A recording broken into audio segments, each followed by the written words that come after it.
Et c'est l'heure de l'édito sport de Virginie Fulpin. Ça ne vous a pas échappé. Je l'ai dit que le Paris Saint-Germain a battu le Real Madrid 3-0. Non, pas encore. Pas encore. Hier soir, c'était la Ligue des Champions. Et ce matin, Virginie, vous voulez jouer les rabat-joie. Alors je sais, vous êtes en train de prendre votre petit déjeuner, de vous préparer pour emmener les enfants à l'école. Vous avez peut-être un petit sourire parce que ça fait du bien de voir un club français battre le Real Madrid 3-0. Et là, moi j'arrive et je viens vous dire qu'il ne faut pas s'emballer. Mais bon, c'est pénible, je reconnais. Bien sûr que le premier réflexe, c'est de sauter au plafond après cette victoire. Toutes les cases de la très bonne soirée sont cochées. Les stars n'étaient pas là. Et alors, André Di Maria a encore prouvé qu'il assurait dans les grands rendez-vous. Un doublé, une vraie mainmise sur le match. Vous avez peut-être découvert aussi Idrissa Gueye hier soir. Ça y est, le PSG a sans doute le joueur qui va éclairer son milieu de terrain. Dans les buts, là, il y a des chances que le Real Madrid se morde un peu les doigts d'avoir laissé son gardien Keylor Navas rejoindre Paris.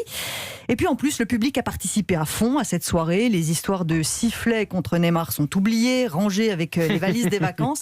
C'est peut-être ça le problème. Pas Neymar, mais l'oubli, la mémoire courte dans l'euphorie de la victoire.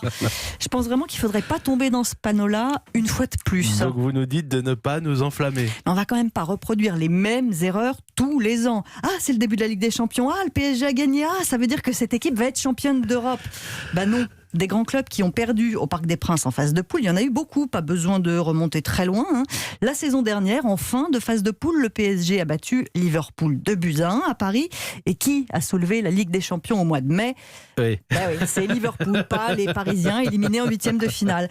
Alors si le PSG veut devenir un grand d'Europe, il faut remettre les choses à leur place. Cette victoire d'hier n'est qu'une victoire face à un Real Madrid assez faible.